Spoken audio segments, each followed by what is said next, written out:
Hello friends, आज की video में हम रीजनिंग के कुछ इम्पॉर्टेंट क्वेश्चंस करेंगे जो आपके हर एग्ज़ाम के लिए बहुत ज़्यादा इम्पॉर्टेंट है। रीजनिंग की और भी कई वीडियोस हमने डाल रखी हैं, तो आप अगर आपने उन्हें नहीं देखा है तो आपको डिस्क्रिप्शन बॉक्स में उसका लिंक मिल जाएगा, आप वहां से जाकर उसे देख सकते हैं। अब ये क्वेश्चंस जो हम आज के सेशन में लेके आए हैं, ये क्वेश्चंस बहुत ही ज़्यादा इम्पॉर्टेंट है और कई बार कुछ पेपर्स में आ भी चुके हैं, ठीक है। और रीजनिंग के एग्ज़ाम्स में इन्हीं टॉपिक्स पे क्वेश्चंस आते भी हैं। तो जिन्होंने भी हमारी वीडियो को लाइक नहीं किया है, लाइक कर दीजिए, चैनल को सब्सक्राइब कर लीजिए और अपने फ्रेंड्स के साथ इस वीडियो को शेयर ज़रूर कीजिएगा। तो चलिए देखते हैं हम आज का हमारा क्वेश्चन नंबर 1। क्वेश्चन नंबर 1 कहता है, यदि उपयुक्त वर्णमाला को विपरीत क्रम में लिखा जाए, यानी इसको उल्टा लिखा जाए, और दाएं ओर से 10वें अक्षर के बाएं ओर 7वां अक्षर कौन सा होगा। तो देखिए, आप इसे पहले उल्टा लिखेंगे, फिर आप देखेंगे तो इसमें शायद आप कंफ्यूज हो सकते हैं। मैं आपको एक ट्रिक बताती हूँ, ये बहुत ही यूनिक ट्रिक है। जैसे आपको देखना है दाएं ओर से 10वां अक्षर, तो 10 हो गया, ठीक है। और आपको देखना है बाएं ओर से 7वां अक्षर, तो इसमें 7 ऐड कर दीजिए, कितना आता है 17वां अक्षर। तो बस आप यहाँ पे इसमें 17वां अक्षर देखिए, आपका 17वां अक्षर कौन सा है।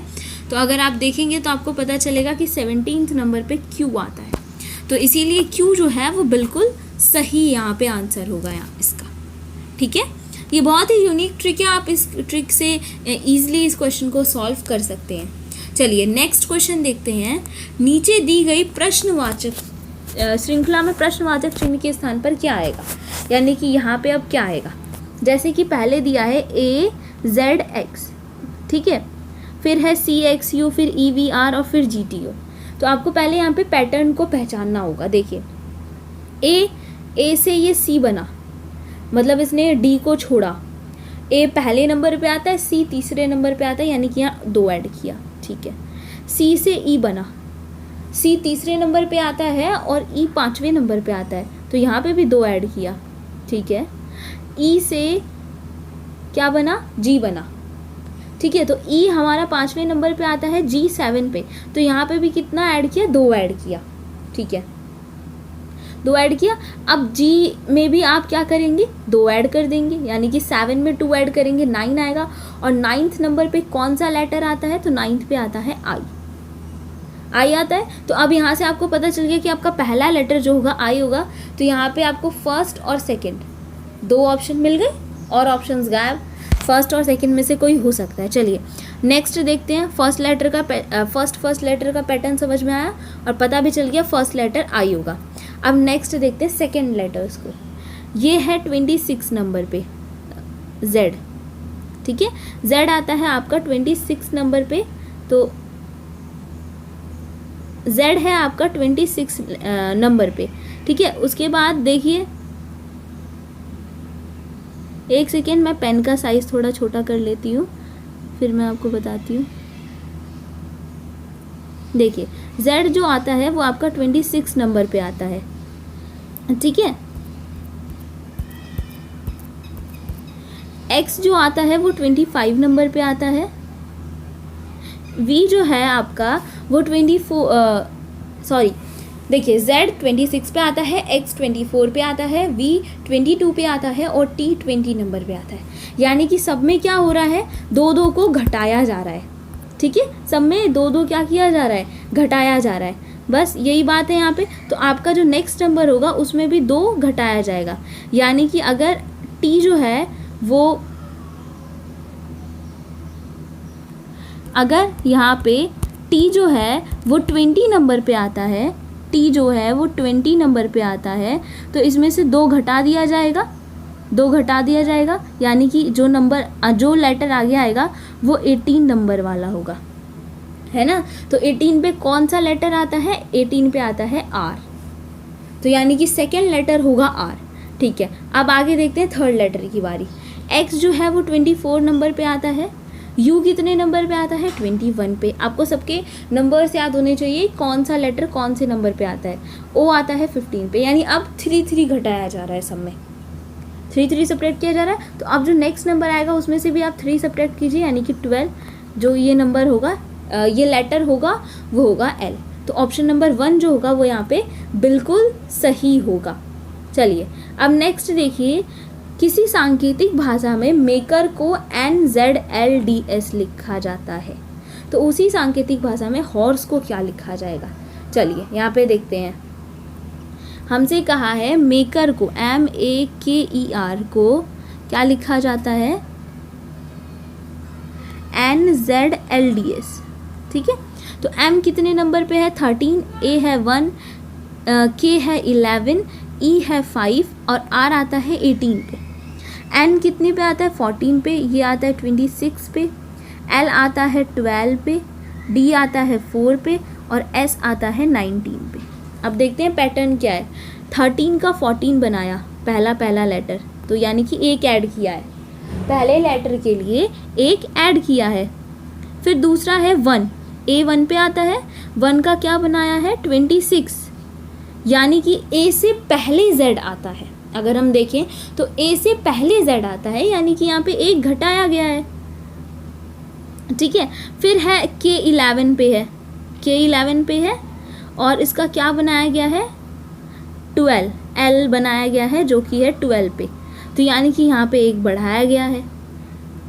ठीक है, उसके बाद E 5 पे है, इसमें D कर दिया, इसका D कर दिया। E 5 पे था, उसका D कर दिया, यानी कि एक घटाया है। और ऐसे ही 18 पे था R, तो उसमें एक बढ़ा के कर दिया S जो कि 19 पे है। तो यानी कि आपको पैटर्न समझ में आ रहा है कहीं ना कहीं, पहले +1 फिर -1 फिर +1 फिर -1, इस तरीके से यहाँ पे किया जा रहा है। पहले 1 ऐड किया जा रहा है फर्स्ट लेटर में, सेकेंड में सब्ट्रैक्ट किया जा रहा है, फिर ऐड किया जा रहा है, फिर सब्ट्रैक्ट किया जा रहा है, इसी तरीके से किया जा रहा है। तो अब जो नेक्स्ट हमारे पास वर्ड दिया है, हमारे पास नेक्स्ट वर्ड दिया है हॉर्स। हॉर्स में भी हम इसी वाली चीज़ को यूज़ करेंगे।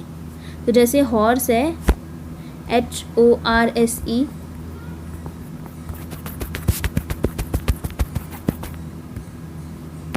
जैसे कि हॉर्स दे रखा है यहाँ पे,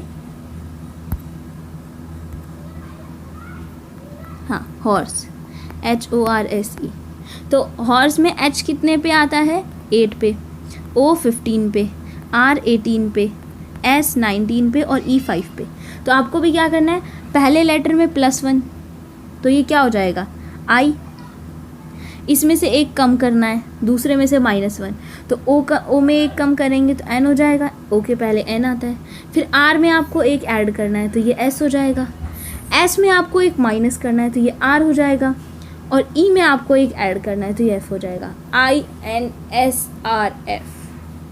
तो ऑप्शन कौन सा सही होगा यहाँ पे, ऑप्शन नंबर 3 सही होगा, INSRF। ठीक है, चलिए नेक्स्ट क्वेश्चन देखते हैं।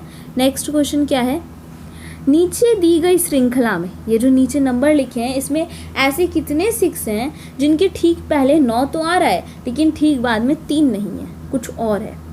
ठीक पहले 9 है लेकिन ठीक बाद में 3 नहीं है। ठीक है, आपको इसे पहचानना है। तो आप देखेंगे यहाँ पे एक है, यहाँ पे एक है, इसके पहले 9 है लेकिन इसके पीछे 3 नहीं है, इसके पीछे 2 है। ठीक है, आपको एक और यहाँ पे मिलेगा, ये इसके आगे 9 है लेकिन इसके पीछे 3 नहीं है, इसके पीछे 2 है। और उसी तरीके से यहाँ पे मिलेगा एक और, ये वाला, इस 6 के आगे तो 9 है लेकिन 6 के पीछे 3 नहीं है, 2 है। तो ऐसे आपको यहाँ पे 3 6 मिलेंगे, तो इसीलिए ऑप्शन नंबर 3 सही हो जाएगा। ठीक है, चलिए नेक्स्ट क्वेश्चन देखिए। नेक्स्ट क्वेश्चन क्या है आपका, जिस प्रकार भवन का संबंध वास्तुकार से है उसी प्रकार पोशाक का संबंध किससे होगा। भवन का संबंध वास्तुकार से है तो पोशाक का संबंध किससे होगा। अब देखिए, वास्तुकार क्या करता है, जो भवन या फिर कोई भी घर बनता है उसका निर्माण करता है वास्तुकार। तो उसी तरह पोशाक का यानी कपड़ों का निर्माण कौन करेगा, कपड़े कौन बनाता है, तो वो बनाता है दर्जी।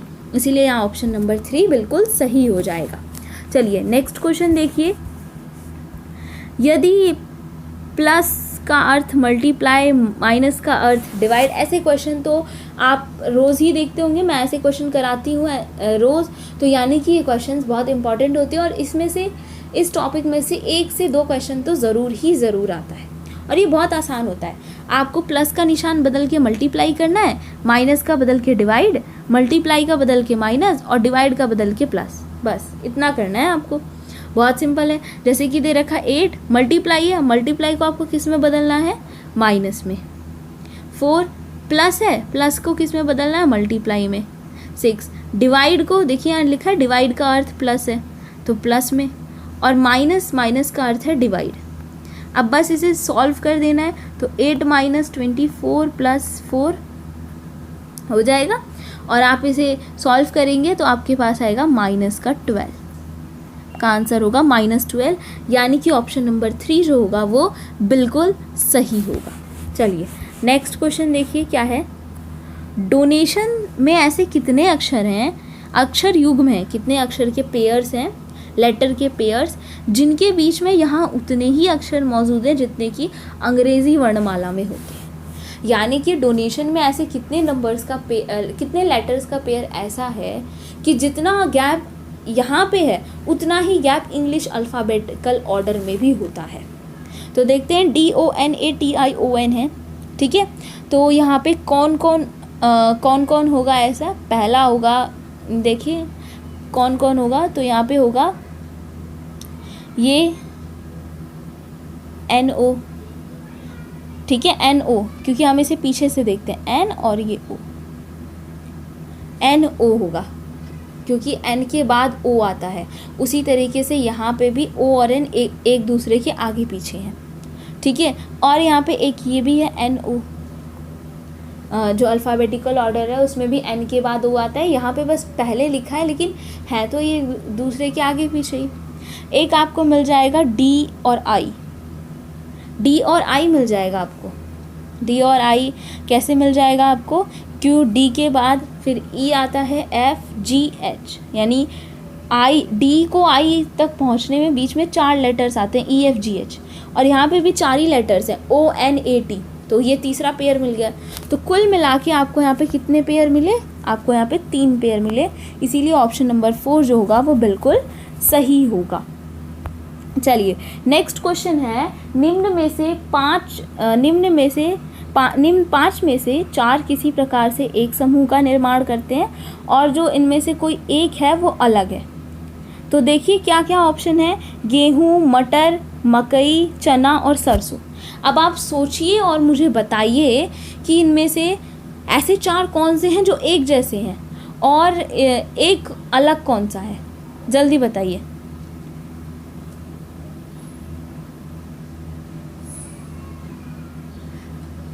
समझ में आया, आपको पता चला कौन सा है। देखिए गेहूँ, मटर, मकई, चना, सरसों।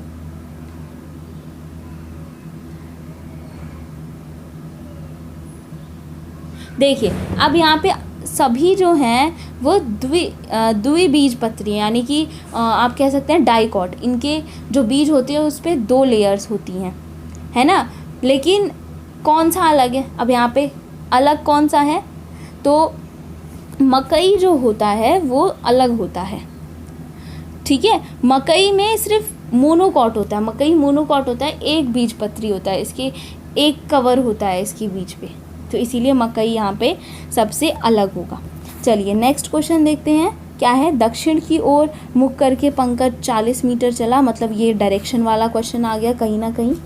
तो दक्षिण नीचे की तरफ होता है, ये यहाँ पे पंकज है नीचे, यानी दक्षिण ऐसे होगा 40 मीटर चला। उसके बाद फिर दाएं मुड़ा, दाएं यानी कि इस साइड मुड़ा 20 मीटर चला, ठीक है। फिर दाएं और मुड़ा तो दाएं इधर होगा, फिर 40 मीटर चढ़ा और हमें बताना है कि अब अपने प्रारंभिक स्थान से कितनी दूरी पर है और कौन सी दिशा में है, मतलब यहाँ से वो यहाँ पे कितनी दूर है। तो आपको दिख रहा होगा यहाँ से यहाँ पे ये 20 मीटर की दूरी है ना, 20 मीटर की दूरी है। और ये कौन सी दिशा की ओर है, अब दिशा बताइए, ऊपर की तरफ है।